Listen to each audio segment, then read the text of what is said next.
Ardente étreinte, péché originel, bonne nouvelle, disciple d'Emmaüs. Cette dernière analyse permet de comprendre encore davantage un événement à peine ultérieur à cette réunion. Au troisième jour après le crucifixion, le jour où Jésus est ressuscité, deux disciples s'entretenaient de tout ce qui était arrivé, et pendant qu'ils s'entretenaient et discutaient, Jésus lui-même s'approcha et alla avec eux.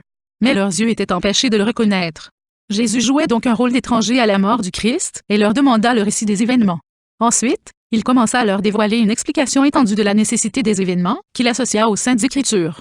Comme les deux disciples étaient rassurés par ce visiteur, ils l'invitèrent pour la nuit. Il était étendu avec eux quand, prenant le pain, il le bénit, le rompit et le donna.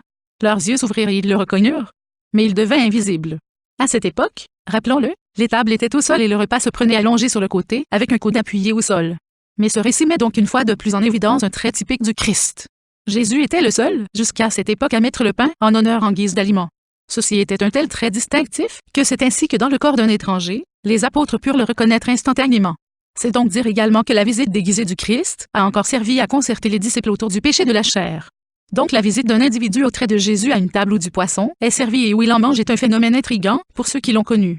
Au contraire, la visite d'un étranger au trait différent de Jésus qui bénit, rompt et partage le pain est un phénomène des plus propres à Jésus. C'est donc dire que l'enseignement secret de Jésus à ses disciples était nécessairement un enseignement sous une bannière végétarienne, du moins selon Luc l'évangéliste,